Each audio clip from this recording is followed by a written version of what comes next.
Cool. So today is going to be, we're going to go over LTE as a protocol, get you guys introduced to how it operates, right? It's going to be more introductory. There's some depth to it, but I wanted to try to keep it approachable. It can feel a bit overwhelming trying to learn LTE, just like it probably was for a lot of people trying to learn Wi-Fi early on.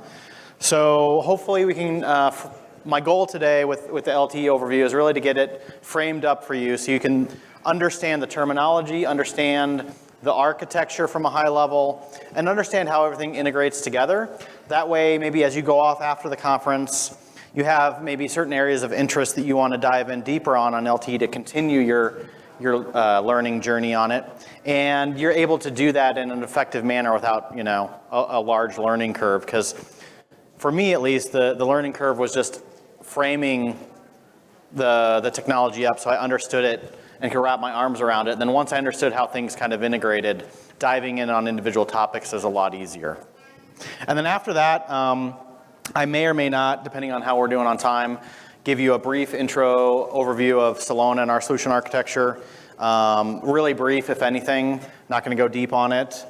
Just kind of want to give you a flavor of what an enterprise cellular system looks like. And then we'll do hands-on exercises. We have 40 plus iPhones in the back that are connected to our CBRS private LTE network here at the conference.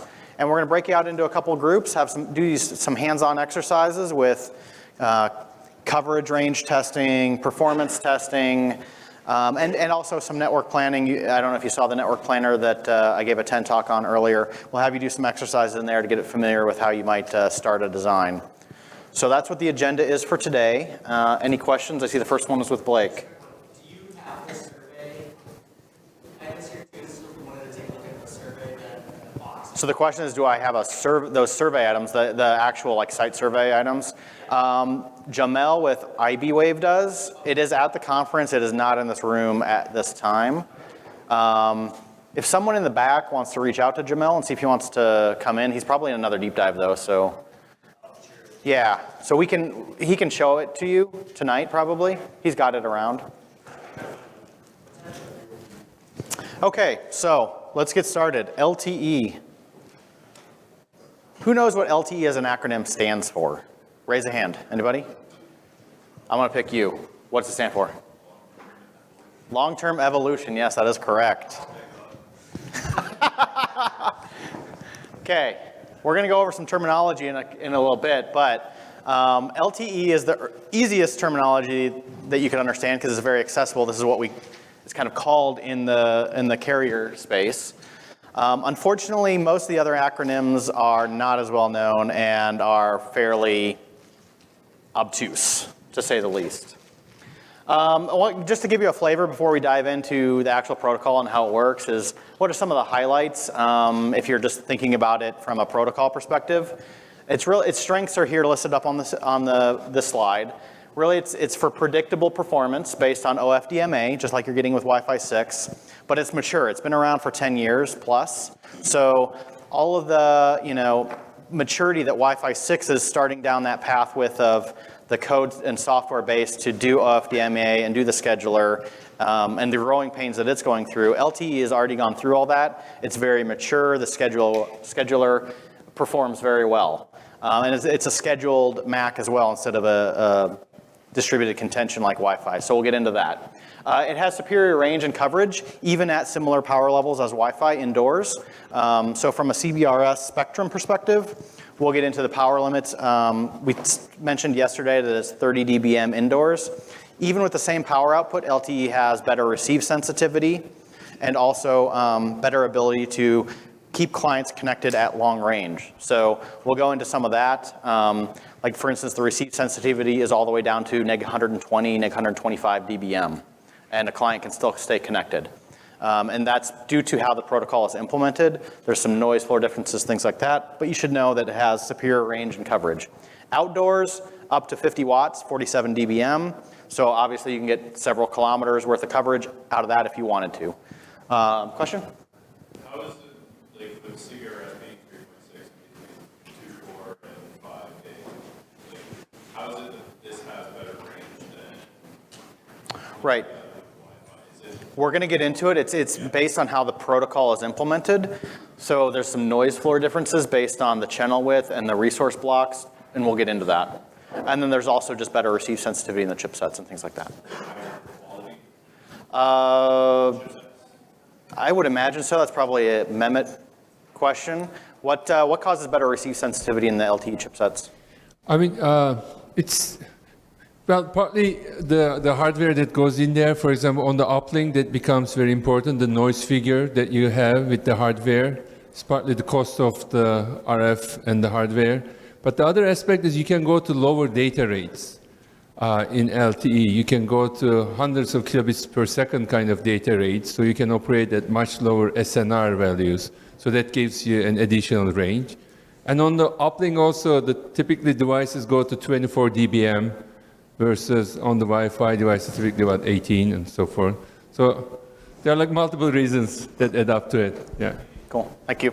So for those of you timing, it took me about 6 minutes before I had to go to Mehmet for a question. Some other highlights, seamless mobility. We'll talk about LTE and high-speed mobility. I was actually just talking to Jamel at IBWave today, and he sent me a video of LTE high-speed mobility in a jet aircraft doing 700 kilometers an hour. So when we think, Wi-Fi and mobility and roaming, and that's typically been a pain point in Wi-Fi for a long time, it's a pretty good strength in LTE for high-speed mobility, and those handovers are well coordinated and standardized and supported. Security is pretty good on LTE. It's all SIM-based credentials, so there's no concept of open. I think we covered that yesterday. And then interoperability, it's a global standard. So you take LTE and it works in different bands, obviously worldwide, but it's the same protocol and it's very interoperable anywhere you go. So terminology. Starting from the overall system is typically called an evolved packet system. And what that includes is two main function blocks that I'll say functional areas, and one is the RAN and one is the core. So an evolved packet system is composed of those two items, the RAN and the core. The RAN stands for Radio Access Network, and the core, evolved packet core is the terminology for the core. You may hear evolved packet system, also called system architecture evolution. It's been a running theme in my research and learning about cellular and LTE that everything kind of has more than one acronym for the exact same thing.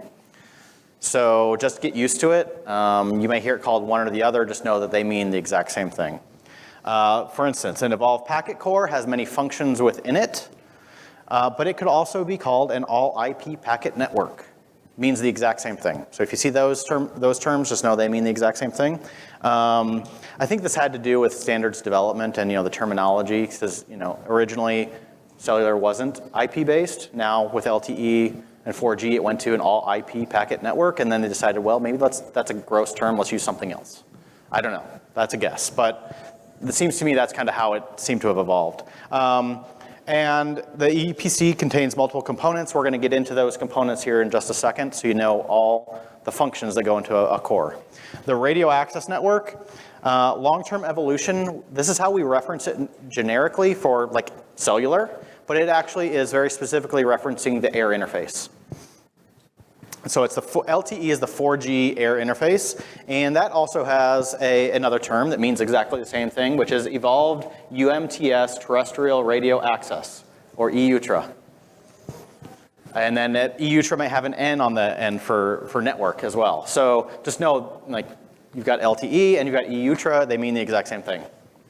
That's the air interface. UMTS, for historical purposes, was like the 3G air interface. So when you see evolved UMTS terrestrial radio access for 4G, it's evolving UMTS, and UMTS was the 3G air interface. Moving down into more actual, like, practical functional things you can get your hands on, and evolved in node B is a base station, is an AP. They all mean the same thing. So when you think, what's my cellular AP? It might be called an E node B. It also might be called a base station. It might also be called, the radios within it might be called a cell. So that's some of the terminology there. A radio can also operates on a carrier, and it has a sector for coverage. So those typically are very closely analogous to the same thing. They might have slightly different implications, but just know a radio operates on a carrier, which is like a channel. And then that radio has an antenna, and that antenna typically is referred to as a sector, and that sector is a coverage area that the antenna covers. And then user equipment, or UE, is a client device. So that's not all of the terminology, but that's the main terminology that you need to know when we go through the rest of this material. Any questions on this before I move on? Okay. Now we get into the good stuff. What's the architecture look like? So this is the components in the EPS. So here we're showing both the RAN and the EPC and functionally how they integrate. So on the left-hand side, you have the UE, or the client device. It would connect to an eNode B. This is the over-the-air, right? This is your client connecting to your radio. The radio then, the eNode B then connects back to the EPC, which is the core. If you're thinking roughly analogous along the lines of Wi-Fi, you could think of the core being analogous, not 100%, but just for framing it up as a wireless controller. So the EPC then has function blocks, and these can be, for instance, in our solution, all in like one package as one appliance or software stack solution, or it could be separate functionally different, implementations of each block. Like in a carrier network, typically they pick the best of breed of each component, and they're separate devices, separate software from separate manufacturers, and they integrate them together through these dotted line interfaces, which are very well defined as well. But for enterprise use case, I think we're seeing most of this stuff be collapsed down into a single solution that you can just buy so that it's simplified and streamlined for enterprise adoption. So the eNode B has two main paths back to the core. The first one is to the MME, or the mobility management entity. This is the control plane. So this is where the eNode B registers to the core. User authentications go through to the MME for authentication. And then the S gateway is the other functional piece that the eNode B connects to. And the serving gateway, or S gateway, is the data plane. So there are tunnels, essentially, between the eNode B to the MME and to the S gateway. And there are multiple tunnels, and we'll get into a little bit of that. Control plane, data plane, makes sense? Okay. The MME on the control plane then has an interface and a connection to what's called a home subscriber server, or an HSS. This is essentially a database of your subscriber information. So think of it analogous to a Radius server. This is where your authentication goes to look up SIM information, subscriber information, and to authenticate those devices onto your network. That's most of the control plane that you need to probably be worried about or understand for this level of depth. On the data plane side, the S gateway is a serving gateway. That's really for within the cellular network. It's the serving for the client. It connects to what's called a packet gateway. And the packet gateway is really like an analogous to a border router. It connects to an external network. And those are typically a packet data network, or a PDN. So from a carrier perspective, when this was all developed, you had a packet gateway that was the gateway by which a client's traffic would get out to an IP network or to an external network, for instance, for internet access. So that functional block was different than the serving gateway, which is kind of within the cellular system operated by the carrier. And it may not have been IP back in the day, but for LTE it is. So you have a serving gateway, you have a packet gateway, the IP packets then go out to an IP network. And if we're talking enterprise network, that would be the integration point for coming out of the system and going into the enterprise network in a VLAN to your, onto your network segments that the traffic would go, then be routed to where it needs to go inside the enterprise to an application or server. Question? I was just going to ask, see IP a lot here, and then Wi-Fi is using layers of integration. So the question is, there's a lot of IP being referenced. Is there any layer 2 integration with enterprise network, or is it all layer 3? Layer 2 integration as well. So what we'll talk about is, just like you may be familiar with wireless controllers between the eNode B and the EPC, those will be tunnels that can go over layer 2 or the layer 3 routed network. We'll get in the next slide. I'll actually show you what protocols are used and what the tunnels look like. But just know that you plug an eNode B into your network, it goes through your switches at layer 1, layer 2, and you just got to have routing so that those tunnels can get set up back to the packet core. So just like CAPWAP or GRE tunnels, they use their own protocols. So it's GTP, we'll get into that in a second, and SCTP. But yeah, they integrate at layer 2 is the short answer. And then outside of your network, coming back out, like upstream from the core to get routed out to a server or something, the enterprise packet core will actually then drop it on a VLAN or something like that. And there's policy that you can configure in there to say these clients go on this VLAN, these ones go on the other one. Very similar to how you do it today. The reason IP is referenced a lot is because historically carrier networks were circuit switched and non-IP based. They moved to IP based. They stress that it's IP based. So all the dotted lines are distinct standardized protocol interfaces between all the functional component blocks. So unlike Wi-Fi world, where you're probably used to very proprietary implementations of AP connects to cloud or to controller and it's their own protocol, and there's no standardization and you can't take an AP and connect it to anybody's controller. Not the case in cellular. All of these interfaces are very well defined and very standardized, and that way you can take what carriers do is they take these blocks and they purchase different vendors, different manufacturers, and they require them to all have standard interfaces for integration. More than likely from an enterprise scenario, you won't need to know what happens inside an EPC or a core, especially like with the Celona solution. Like all of those functional blocks in the EPC get collapsed down into one deployable component that you just need to know how's traffic get in and out of it. And then all those functional blocks are within the system. But just so you have a frame of reference of what all goes into an EPC. The air interface is LTE UU. This is the air interface, just like Wi-Fi has 802.11. The S1 MME is the connection between the eNode B for control plane. That uses SCTP. The only thing to understand is it doesn't use TCP or UDP. It uses a different IP protocol called SCTP. So that might be a change to support that in an enterprise environment. SCTP can be tunneled over, I believe, UDP in some implementations. So there's some options there. And then you'll see a lot of like S1U, S6A, S11. Essentially, all of those define. So like S6A is between the MME and the HSS for authentication. You're probably familiar with Radius from the wireless world. Very similar to Radius is a protocol called Diameter. That's what is actually functionally used for cellular authentication within the system or to an external system. And GTP-C, let's see, S1U. GTP-U is for the user data plane. That's another big important one to know. So when the eNode B is forwarding user data traffic into the EPC, it's going to have to go across an enterprise network. That's the S1U interface, and that is GTP-U, which is a UDP port. So just know that you need to make sure that that can go through your network.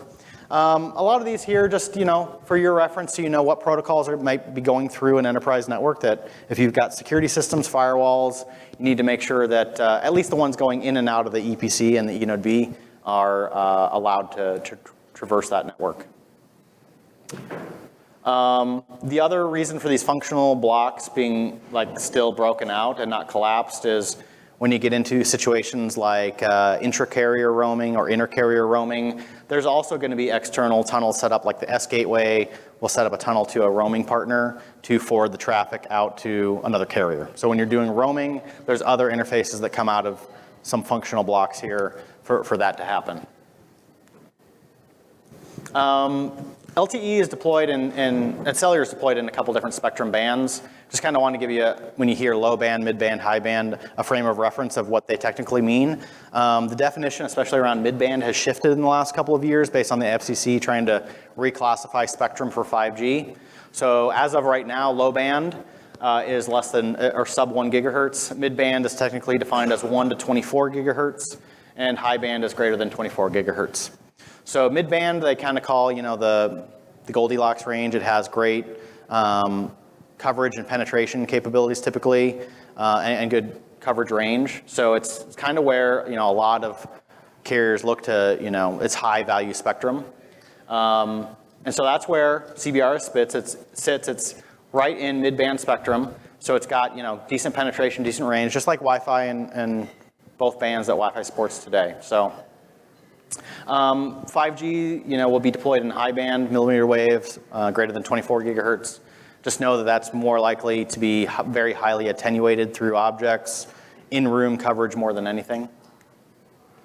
And we can deploy LTE in a couple different fashions. The one that we're going to care about for CBRS is TDD, or time division duplexing, because we're doing uplink and downlink on the same channel, just like you do in Wi-Fi. We have one channel that a radio operates on. Carriers can also deploy their networks if they have paired spectrum in two different bands, or within the same band, I think, actually, too. But they use one frequency for uplink and one frequency for downlink, so they do frequency duplexing that way. TDD, yeah, it's a little bit more complex to implement. It's serial uplink and downlink, so we have to switch between uplink and downlink because we can only do one on the channel at a time out of a given radio. Versus FDD, you could do simultaneous. So obviously if it's on different frequencies, you could have uplink and downlink going at the same time across those different channels. It does require synchronization on TDD, but it works with a single carrier.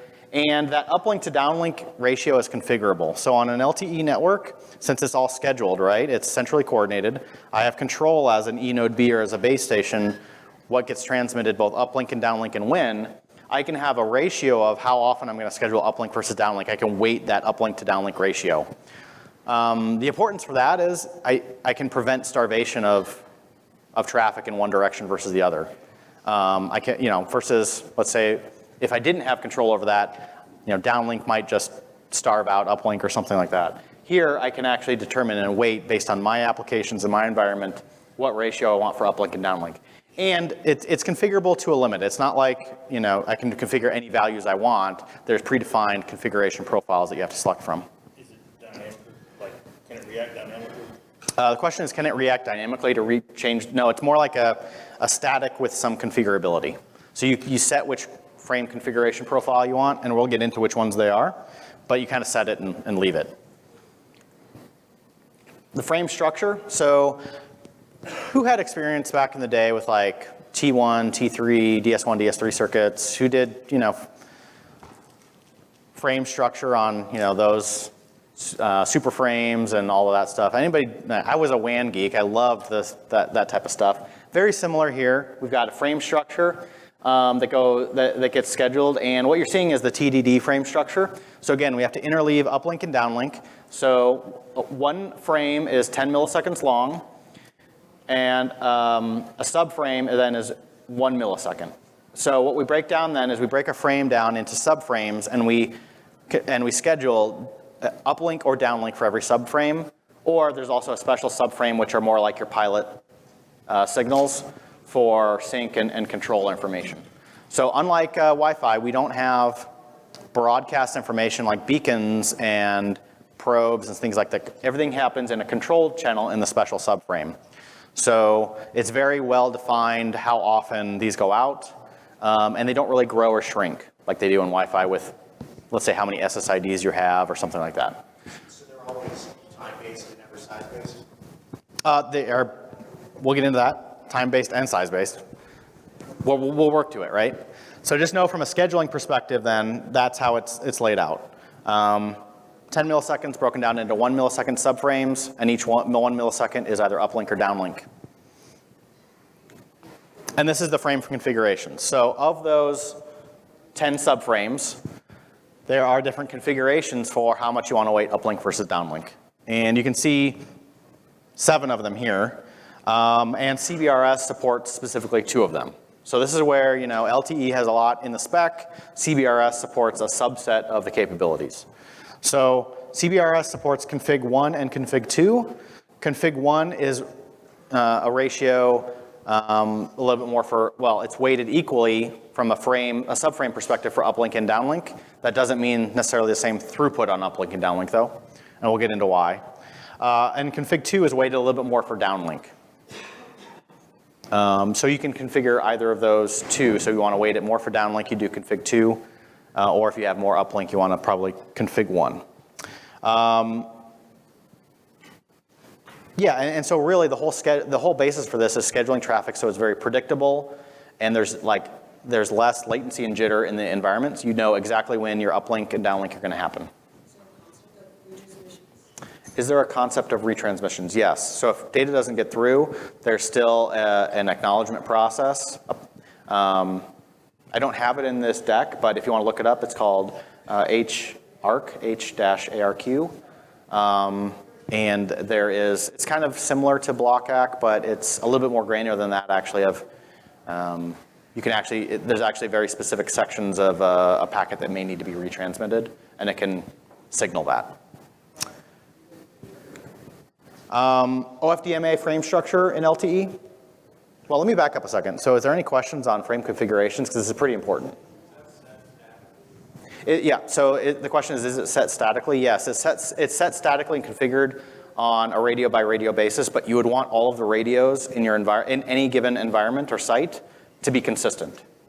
That becomes important for frequency reuse and interference coordination. We'll get into frequency reuse and interference in a little bit, but just know that you want all the radios probably to be the same config in a given site. Any other questions? Okay. Frame structure for OFDMA. So who is pretty familiar with Wi-Fi 6 and OFDMA and how that frame structure looks like with subcarriers and resource units, and a lot of people kind of somewhat? Okay. So here I've got LTE in TD fashion on the top, and I've got a comparison on the bottom with Wi-Fi 6, just so we have a comparison for a frame of reference. So you can see the frequencies are going on the y-axis, and the time is going on the x-axis. So we have the smallest unit that you can schedule is called a physical resource block, and that is composed of 12 subcarriers, and for one time slot, which is half a subframe. So we had a subframe, a frame 10 milliseconds, a subframe 1 millisecond, and then a time slot is a half a millisecond.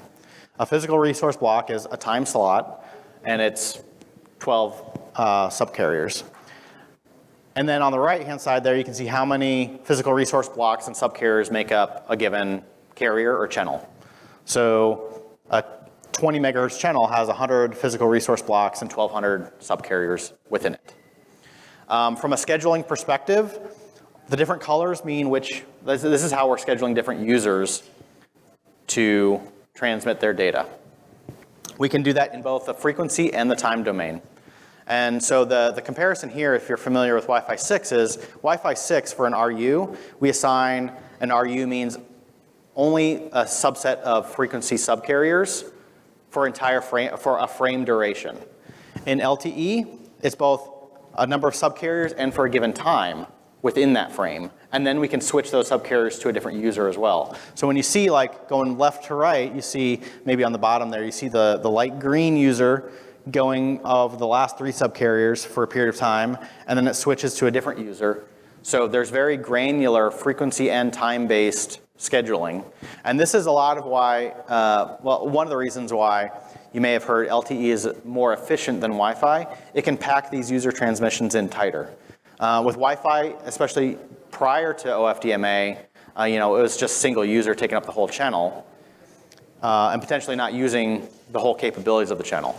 Even with Wi-Fi 6, you got individual users in RUs that take up those subcarriers for the entire duration of the frame. And depending on the length of all the different users you're packing into that frame, they may not all take the same amount of time. So if you've allocated in Wi-Fi, a certain RU size to a client, and they get done transmitting before clients in the other RUs are done, because their modulation takes longer or shorter time, you have to pad. So you can't pack them in as tight as you could on LTE. Is there any multi-user MIMO aspect to this? The question is there any multi-user MIMO aspect? I'm not positive on that one. That's something I haven't studied yet. Mehmet, do you want to chime in? Yeah, I mean, MIMO is obviously there, Yeah. and multi-user MIMO and different variants of it is now part of 5G NR. So this evolution of it, I would say, but yeah, maybe we can take it offline. We can have more detailed discussion. Anything else I missed? So yeah, from a scheduling perspective, the minimum block that can get scheduled is 2 PRBs or essentially 1 subframe. Yeah. Each of those little boxes there, is that a single tone? I think it was called an element, right? So the question is each of those little boxes for scheduling purposes, like a subcarrier and a symbol, is that called a tone or is that called an element, or what is the terminology for that? Yeah, OFDM tone is the most granular Yeah. kind of unit. Yeah. But So you're absolutely right. Like for scheduling purposes, PRB is what you need. Yeah. So would each one of those little boxes be a tone? A subcarrier for a symbol? Yeah, OFDM symbol and a tone Yeah. is the unit. Okay. Yeah. So yeah, that would be a tone. It's a good question because a lot of times you'll hear terminology of users get scheduled tones, not necessarily resource blocks or something like that. And so a tones are the combination of the subcarrier and how many symbols they get.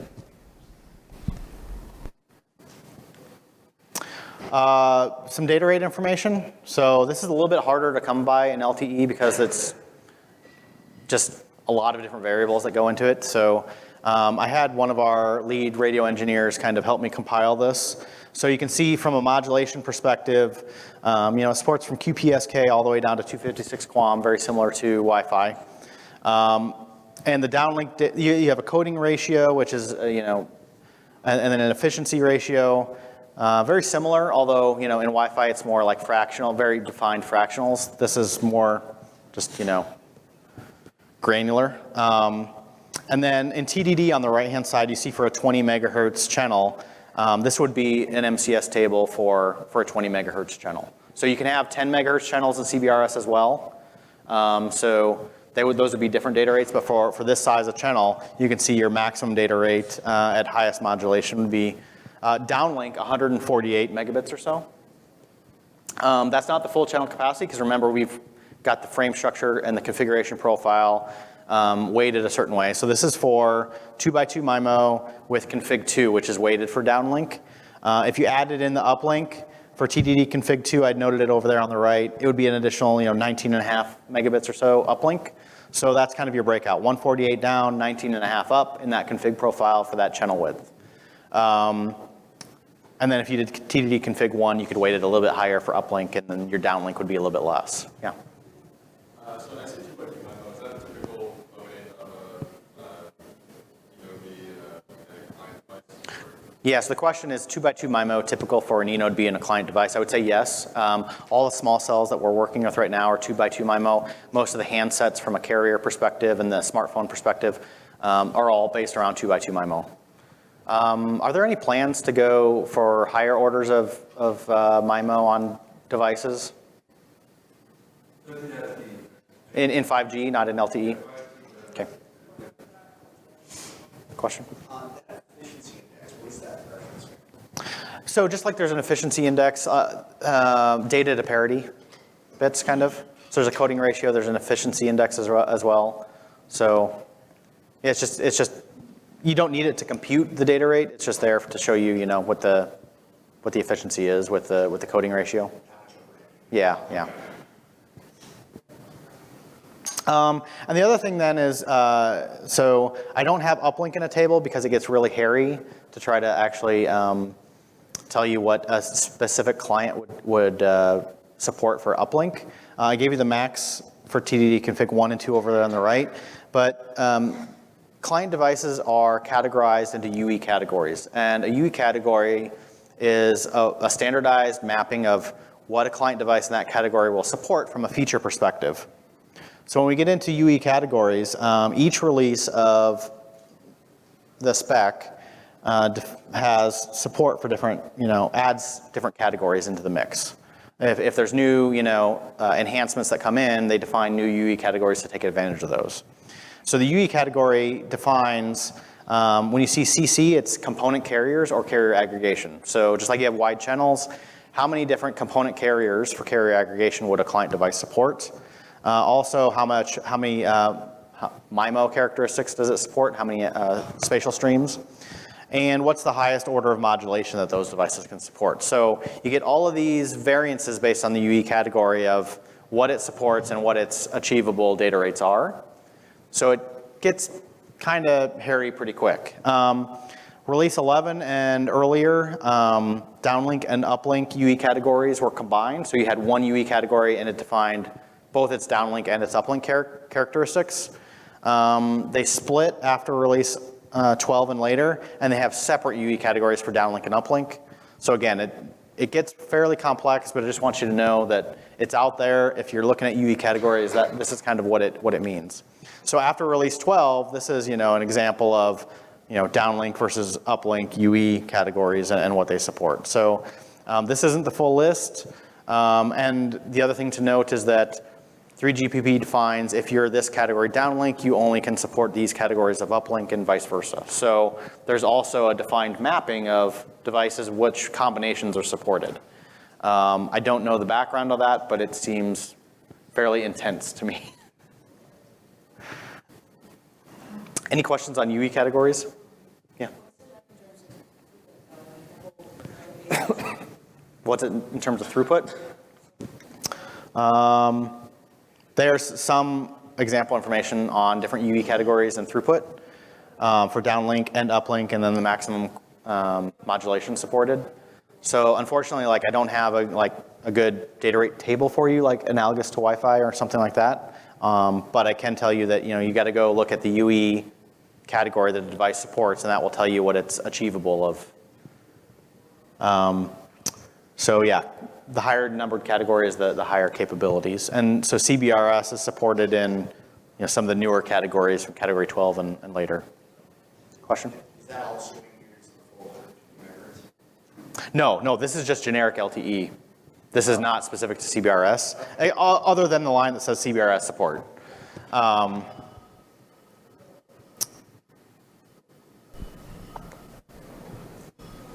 Yeah, so I mean, that's data rates and modulation.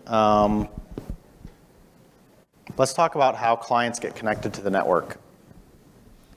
So UE, or user endpoint, needs to identify an E node B, what frequency and what channel it's on, and then what they call attach or connect to the network. How does that happen? There's two processes that this really goes through. For instance, when a device is first powered on, they're called camping and attaching.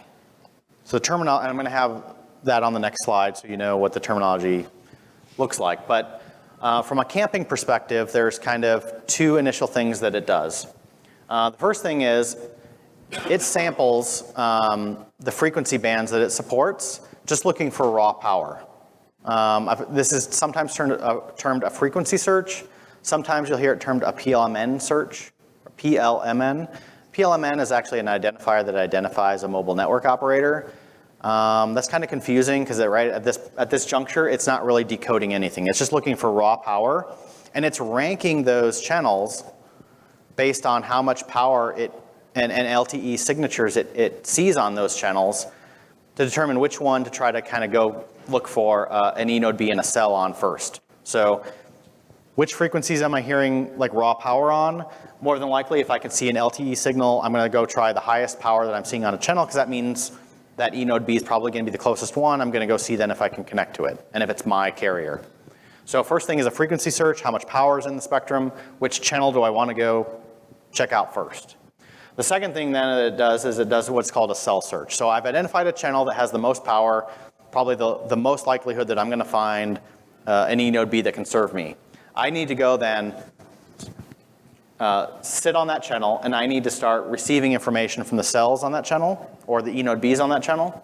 They send out information in the control channels that are called, one of the most important things that they send out is what's called a SIB1, or a System Information 1, type 1. That SIB1 has information of what PLMN or what carrier that cell operates for. So is it a Verizon? Is it an AT&T? And if it's my private CBRS network, you'll have your own identifier and say, who's operating this network. And so it sits on that channel, decodes one or multiple eNode Bs sending out SIB1, and tries to identify one that is for its operator. And then after that, it goes through the attach process. So what we just walked through is the CAMP process. So frequency search, cell search. Then it selects a cell and syncs on reference signals and decodes additional information, control information from that cell. And then it tries to attach. So on the uplink, before a client is attached, there's very specific portions or tones that are meant for random access for new clients to come into the cell. They can, just like Wi-Fi's random access, there's a small portion or small tones that are random access in cellular, so that a new client can come in. Obviously the eNode B doesn't know about that client yet, so it can't schedule transmissions for it in either direction. So there's a small portion that's random access, so the client can come in, get access to transmit through that random access period, and actually query the cell, say, I'd like to attach. Once that happens, then it goes through a connection process, so RRC, which is Resource Reservation Control, I think. It attaches and authenticates through the MME and the HSS like we saw in the architecture. It does its EPS bearer setup, which is like all the QoS capabilities. So it's a little bit more than QoS. I mentioned that an eNode B has tunnels to, let's say, the S gateway for clients. It's not one tunnel between an eNode B and an S gateway or serving gateway. It's multiple tunnels and potentially multiple tunnels per client. So for every QoS channel that's set up for a client, a different tunnel is created, and that actually gets created end-to-end, not only from the eNode B to the serving gateway, but through the packet gateway as well. So end-to-end in the cellular system, it sets up that bearer for that traffic that is uniquely defined by its QoS properties and things like that. There's some other interesting things with an EPS bearer that we'll get into. But then essentially, once it's connected or attached, it goes into the idle state. And we'll get into UE states as well. So UE states, once it's connected, it can be either detached, it's not connected, it's searching. It connects and attaches, then it can go into the idle state. And idle state means it's attached, but it's not actively transmitting data. And these have actual ramifications for how the eNode B and the packet core handle that client. And then when it's connected, it's both attached and actively transmitting data. One of the ramifications is what's called UE tracking. So a large portion of cellular connectivity is knowing where a client is at for both location and emergency services and things like that. So UE tracking has different levels of granularity. When a client is in the detached state, we obviously don't know anything about that client, don't have any information on it. If it's in the idle state, we know it to a tracking area resolution, which means we know it's in this area. And then when it's connected and actually active, passing traffic, we know it down to the radio level of it's very specifically connected to this eNode B and in this location. Excuse me. And you can see some of the state transitions that happen when it goes from detached to attached. It goes into the idle state immediately. Then from the idle state, it could transition to active, or it could go back to detached. Question? Active, is there a packet per second, or is it any traffic that is expected? I don't know to that level of detail. What's considered active versus, I think it's like a state transition, like a Wi-Fi device sleep or not sleeping. I don't know if it's like measurement of amount of traffic. Yeah, I mean, basically what happens is whenever there is some active data transmission, it's in the active connected mode, RRC connected mode, and there's a timer. If there is no activity for, let's say, 10 seconds, then the mobile goes in the idle state. And just very quickly, the previous questions, the tone and the symbol is called resource element. I wasn't sure exact question, but that's called resource element, and that makes a resource plug, a set of them. And that efficiency is how many information bits goes into one resource element, like in that table, the numbers going up there. So based on like the modulation rate. Yes, a combination of really the modulation and the channel coding. Yeah. Yeah.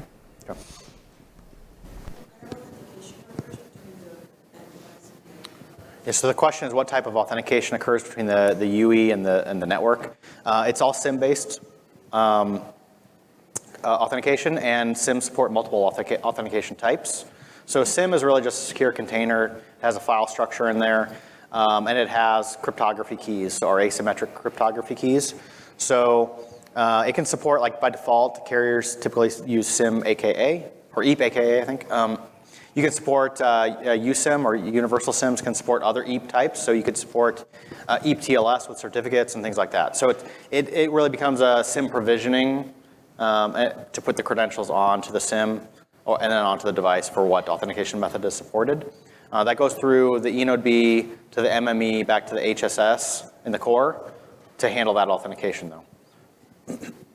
So when you're provisioning SIMs, you're also updating that database in the HSS that then allows those, it's like your identity store.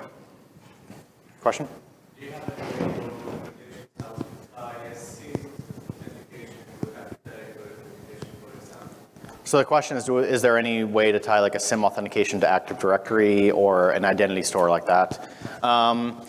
So the authentication is always going to be SIM-based through the HSS, and you're going to have some sort of SIM database or identity database. What we're looking into with enterprise LTE, and it's not a capability that we have today. I'm not aware of anyone having it today, but something we're looking into is authentication through the SIM, and then doing authorization out to an external Radius server that could integrate with a different identity store. So you authenticate with SIM, and then we might look up that SIM identity that gets tied to an external identity store like Active Directory user or something like that, and then look them up in that database to determine what level of access they should have onto the network.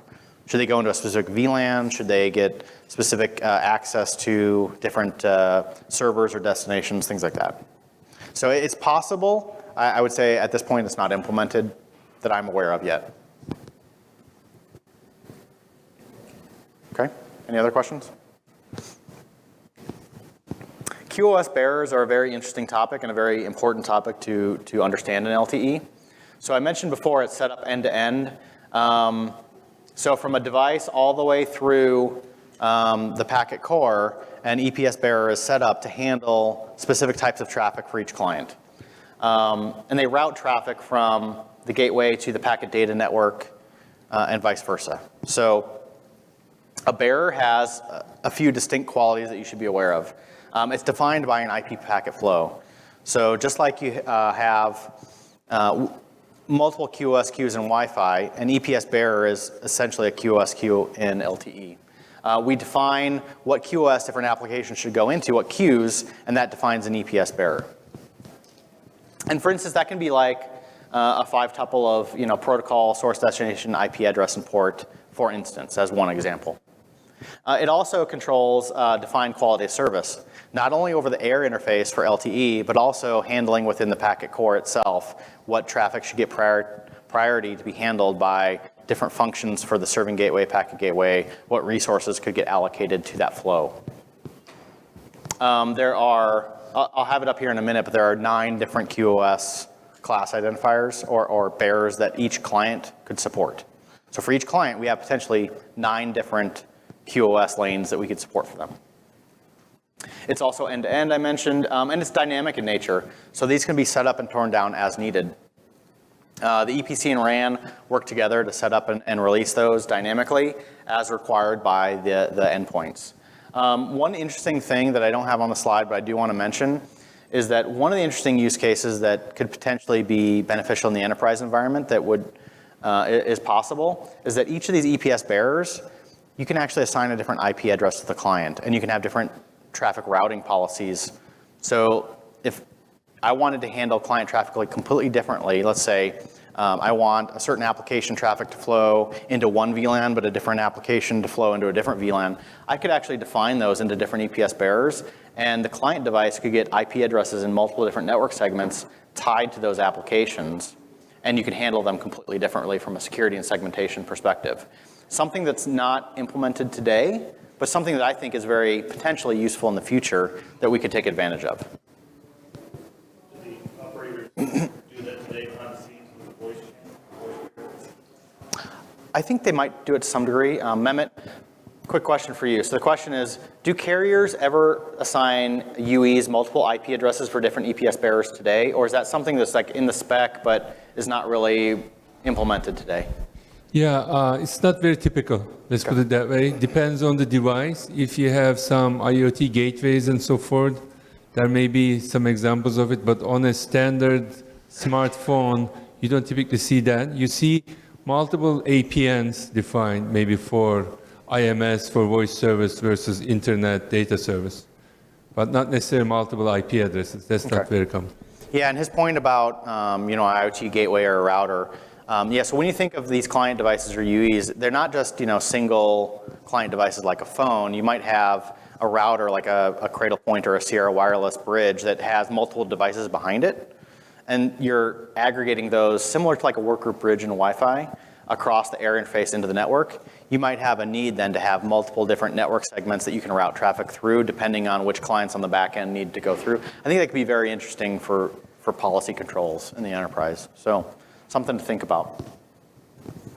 Again, I mean, it's very early days with CBRS, and a lot of these are, trying to figure out, what use cases people have out there and what should be implemented. The protocol and the specs are capable of this. Is it worthwhile going after it? So. Yeah, so like having business applications have access to your internal network, and then all of your just internet traffic just sits in the guest side completely separate. Yeah, so the comment is you might have internal applications that need to go routed internally, and you might have other applications that are just internet bound, flow through the guest segment or something. Yeah, that might be one use case. Yeah.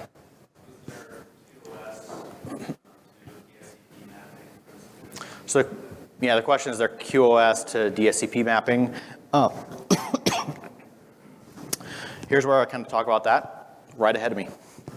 So yeah, when we remember in a CBRS network, in an enterprise private LTE network, we're riding over your existing network. So it's not only once it comes out of the packet core, we need to talk about going all the way from the eNode B to the packet core as well. So that's why I kind of had those protocols from the architecture perspective so you knew what traffic was traversing your network. From our perspective, yes, we would translate those EPS bearers for QoS into enterprise QoS policies for your switching and routing networks. So that could be layer 2 class of service, IP type of service, or DSCP bits. And then we can communicate that to the existing infrastructure to handle it appropriately. That is something that definitely can be done. The other interesting things are coming out of upstream, like for LAN prioritization is one thing. A lot of companies don't do QoS on the LAN. It's just high speed. They don't have congestion. But a lot of them care about it on the WAN. So integrating out of the packet core into, let's say, a WAN environment for upstream routing to the application servers or across an SD-WAN environment is one very interesting aspect that could be explored. Not only could we do DSCP bits and things like that, we could potentially, if there's a demand, integrate with SD-WAN APIs and communicate them dynamically into the SD-WAN solution so that they get prioritized and routed across a specific link with specific characteristics on the WAN side as well. Not implemented today, but again, one of those things that could be implemented if there's a need for it.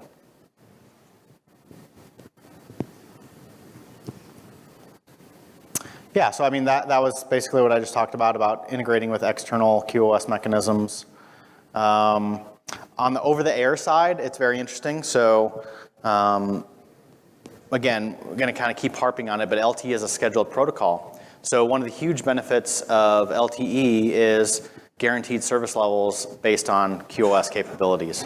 So if we know that, let's say, a mission-critical enterprise application, let's say it's a video security camera as an easy example, it needs a very specific amount of bandwidth, both upstream and downstream for, let's say, a 4K video at 30 frames per second, and it needs, I don't know, 10 megabits. I'm just making that up.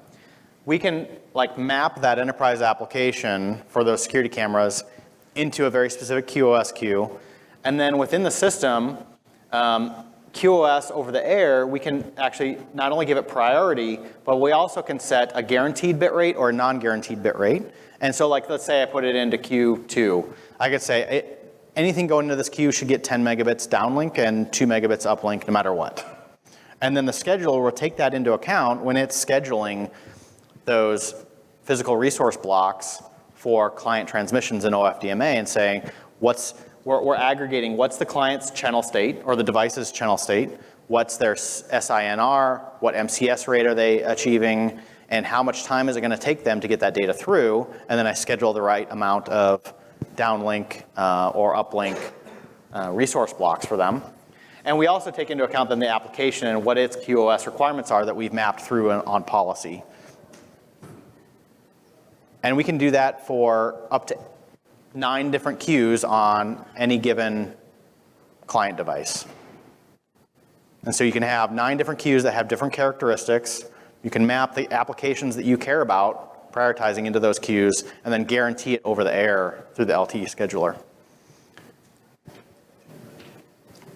So this is a really big deal of one of the driving factors of LTE in the enterprise is, I come from the Wi-Fi world, and there's statistical prioritization, but nothing's guaranteed in Wi-Fi.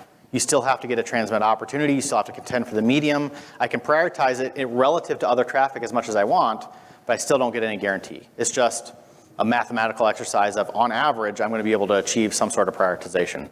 Here, it's very granular. I can guarantee traffic to these devices, even if they're getting further and further away and they have a lower and lower data rate. I can just schedule them more and more time in those frames to make sure I get that data through to them. Why are the packet error loss rates different? Because latency, so the question is, why are the packet error rates different? You can try to, the LTE interface monitors the packet error rates for all the clients.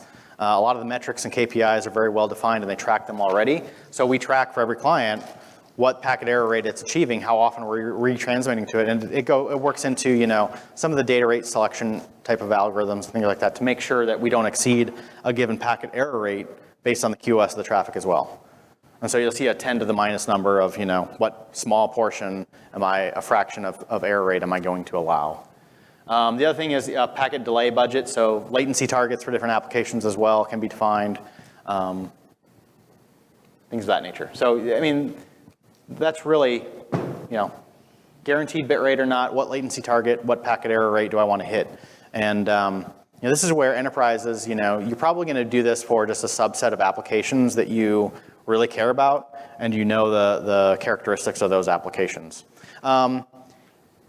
This kind of leads into some of the use case discussion for CBRS and private LTE in the enterprise of what applications are really suited to this. I think we're going to cover some of that tonight at the panel discussion.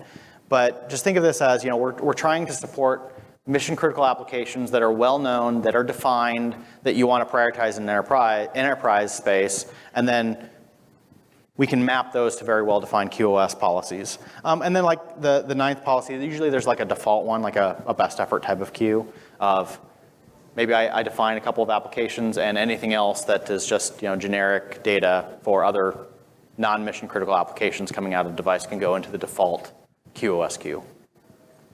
Yeah. The priority, the packet delay budget, the packet error loss rate, those are all configurable in the index? The bit rate is configurable. The packet delay budget and packet error loss rate are not. Okay. Mehmet wants to chime in, yeah.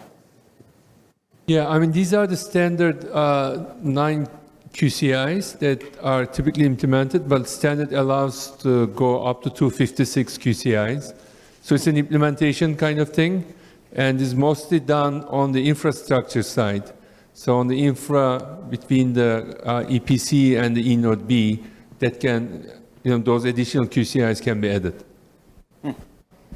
Thank you. I learned something.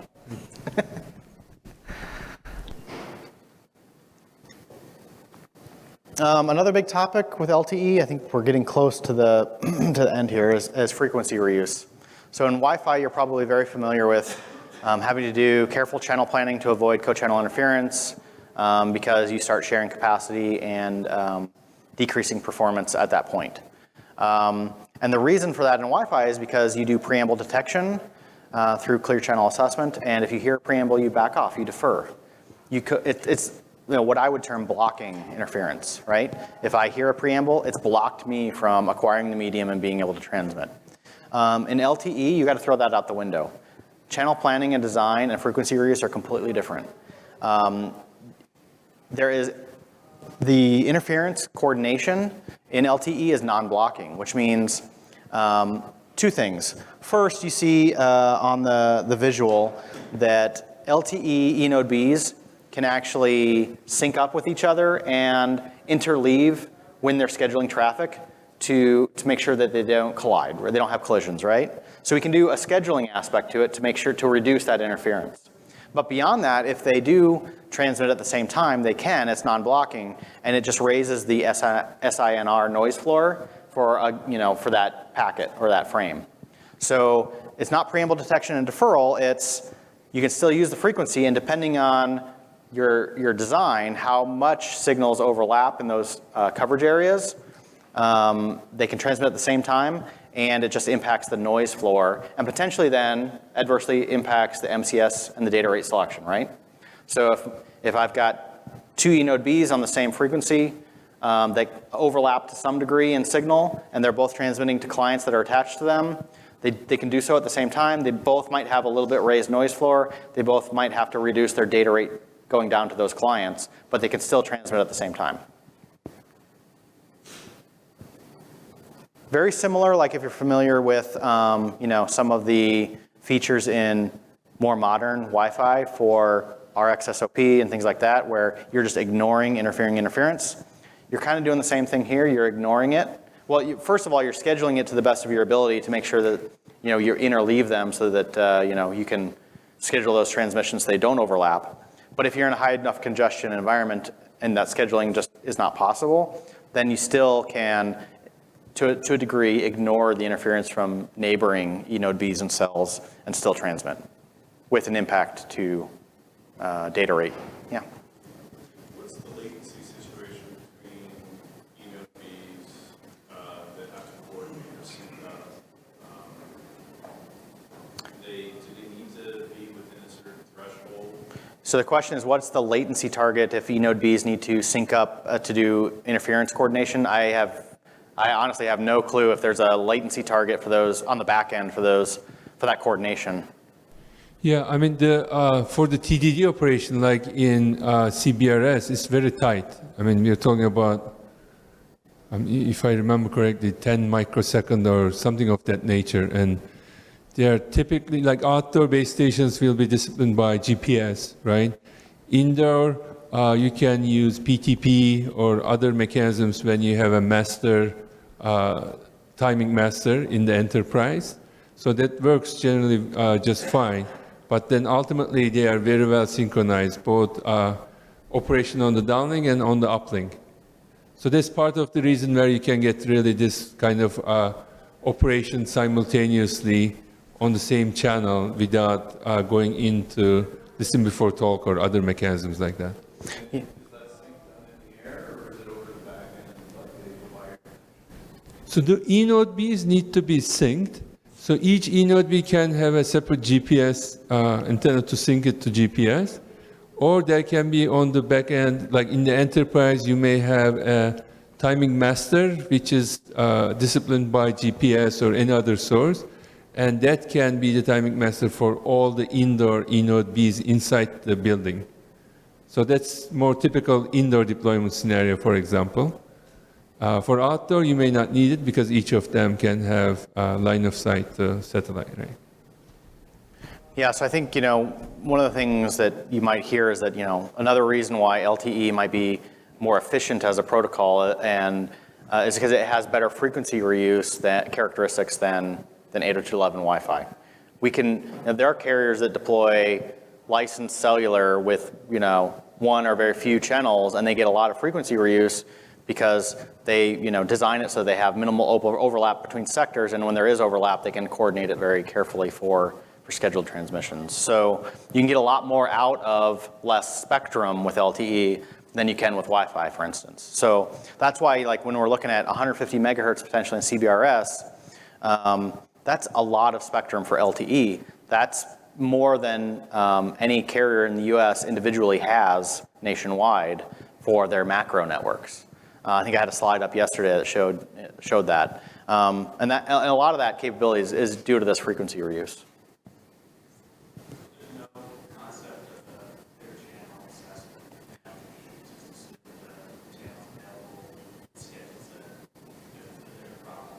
Yeah, so the question is there's no concept of clear channel assessment, correct? It just it's in control of the channel and it schedules transmissions how it wants, yeah. There is a concept of additional coordination for TDD LTE, like on the config profile of like the downlinks need from multiple eNode Bs. That's why I was saying you want all the eNode Bs in a given site to have the same config profile, because for that synchronization for interference coordination to happen, the downlinks need to happen at the same time and the uplinks need to happen at the same time. I don't know if you want to go into any more detail on that or if that's sufficient, but that's my understanding of it. Yeah, you're absolutely right. I mean, for one deployment in one building, it will be like config 1 or 2, where you allocate maybe 6 out of 10 resources on the each frame for downlink and 4 on the uplink, but that will be all coordinated for that one network. But in another network, it may be more uplink heavy traffic, and you may choose to allocate more uplink resources than downlink. Yeah, but they need to be consistent. Yeah.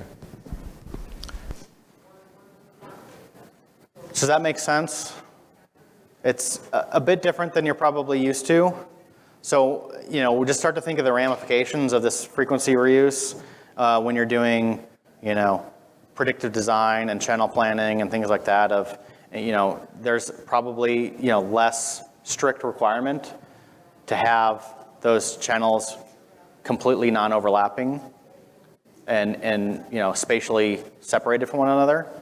But you still want to be careful about it because you don't want to decrease your capacity by increasing your signer, right? So you don't want to increase your noise floor still. So you do want to still do like kind of the salt and pepper with the channels and get them spatially separated if you can, but it's not as disastrous if you happen to have some overlap.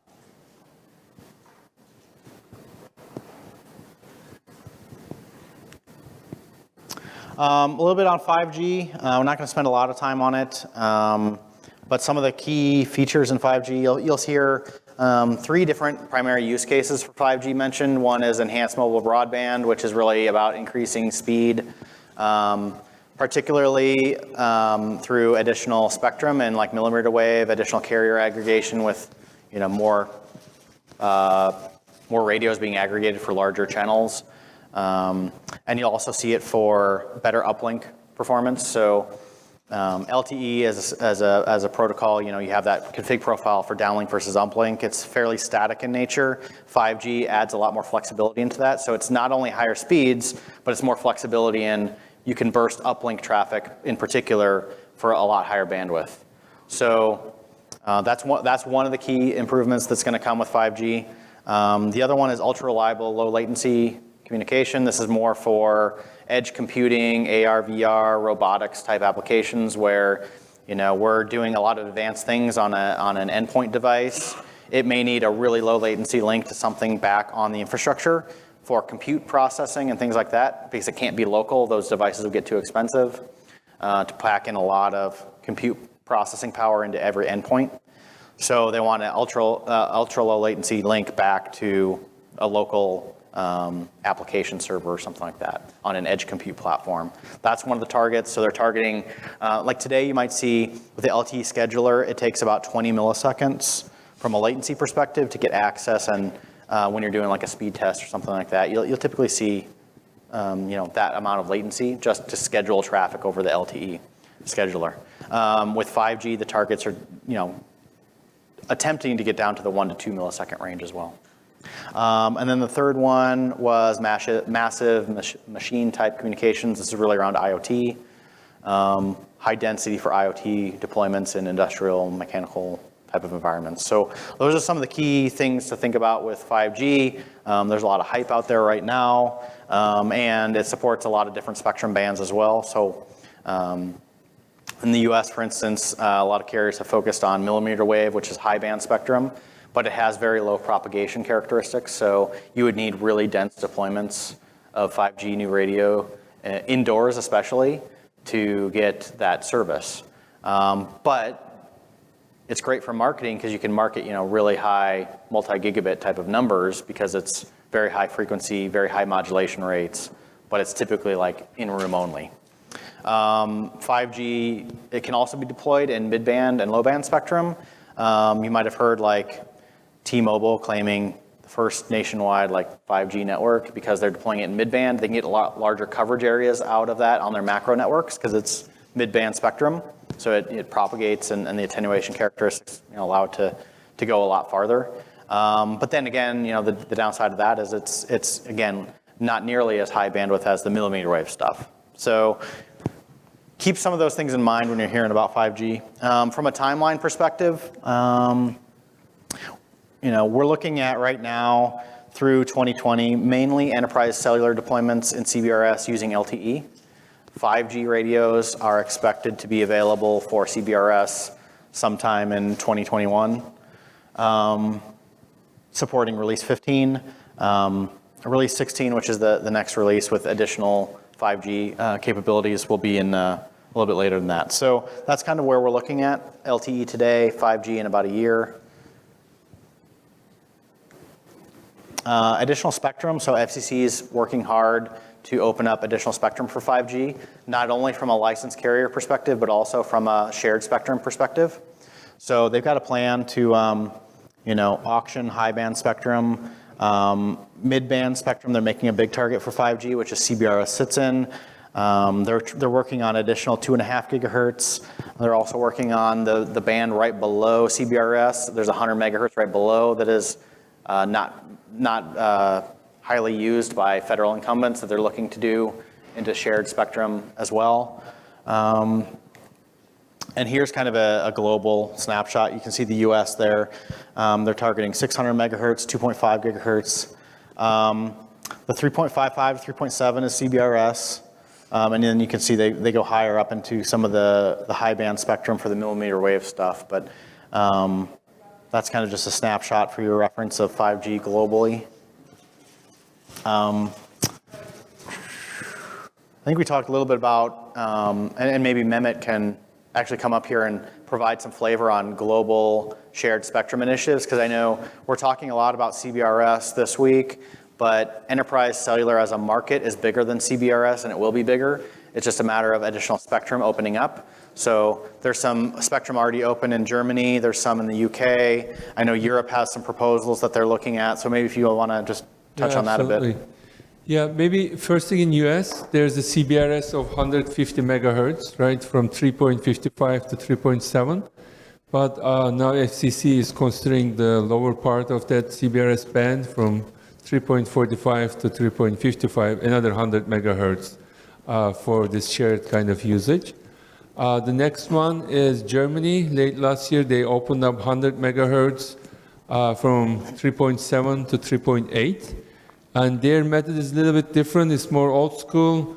You kind of put your address and send your application, and in a few weeks you get your grant. And they have an interesting formula, like it's a function of number of years, how much spectrum you apply for, and also your use case is agricultural versus industrial. But at the end, like for a few thousand euros, you can get 100 megahertz of spectrum per year. It's a pretty good deal. UK opened up spectrum quite a bit, again, for private use cases. Similar mechanism like Germany. That one is 3.8 to 4.2. And then they have a few other chunks at the, like from 2390 to 2400 on the lower end of the ISM band. Japan opened up some spectrum on millimeter wave. Again, these are all private enterprise type use cases. And mid this year, it's expected that they will open up at least 100 megahertz, probably 200 megahertz in the mid band. Many other countries are following this. I mean, there are examples like Netherlands and other places are about to happen as well. So that's kind of the overall summary. Yeah, so I think that the big thing is don't just think of it as CBRS. Think of it as private LTE and private 5G that's going to continue to grow as spectrum bands open up, just like Wi-Fi has grown into different spectrum bands as they've opened up. Yeah, I mean, in this domain, US really showed leadership, I think. Many of the regulators globally has been looking at what will happen with CBRS, will it be successful or not. Now that it's kind of already commercial, I think all other regulators are now saying, okay, this is a model we can use in addition to the license spectrum. Cool. All right, that's all we have on LTE. Maybe I'll do one slide on Celona solution, and then we'll get some hands-on with some iPhones. How about that? You guys ready for hands-on, probably? Yeah. Which one do I want to pick? Not that. Yeah, I'm just going to give you an overview of our architecture. So we have radios. We have both indoor and outdoor. These are the indoor ones here. They are 2 radio or 2 cell. We have outdoor ones that are hardened. You connect outdoor antennas and large sectors to, and you can get, all sorts of different antenna options. The Celona Edge is the implementation of the EPC and additional functions. So it's the packet core that has been completely rewritten from scratch to be written as cloud-native software, meaning it runs on Kubernetes, it's orchestrated. It runs each function. So I had the architecture with all those different functions, the serving gateway, the P gateway for packet gateway, the HSS, the MME. All of those functions are decomposed and implemented in containerized fashion as a microservice. And we can scale each one of those independently within the system. So if we're seeing a lot of data plane traffic coming through a specific EPS bearer, we can spin up additional containers for additional functionality in the Celona Edge, in the EPC, based on those performance characteristics. And they're also isolated and don't impact the resources of the other functions. It's all, our Celona Edge is mainly a software stack. We like to tout ourselves as mainly a software company. We do have hardware components for the radios, but we're mainly a software company. So that Celona Edge can run as VMs in a clustered fashion in an existing virtualized environment, whether that be VMware, Hyper-V, KVM, whatever the case may be. Or it can run as an appliance. You could buy, 1RU servers of your favorite brand, or we could, pre-deploy it on appliances, and you can get it kind of as a black box if you don't want to have to support the hardware either. The Celona Orchestrator. So before I move on, the Edge also implements spectrum management. So that's where it connects out to the SAS from the core.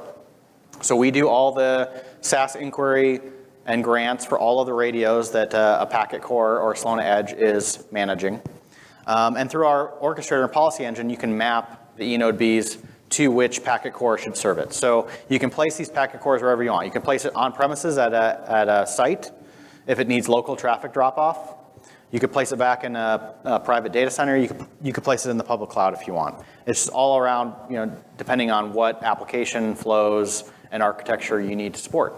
And you can support multiple different of those within the same environment. So I could have a network with 20 sites where they all have local packet cores, and I could have some other sites that are for different purposes that all have centralized packet cores. And that's all managed through one orchestrator, which is the Celona Orchestrator, which is a public cloud deployed solution for management and orchestration, fully API driven as well, so you can program the network with DevOps. And that also is where you interact from a policy configuration perspective. You do your sites, your hierarchies, you do your QoS configuration, you do your subscriber management through there. Yeah, and that's the Celona kind of solution in a nutshell. End to end, you can get everything from us, or you can get a piece from us. Like if you want the core and the radios and you want to do your own subscriber management, you could buy a third-party subscriber management solution and tie it in.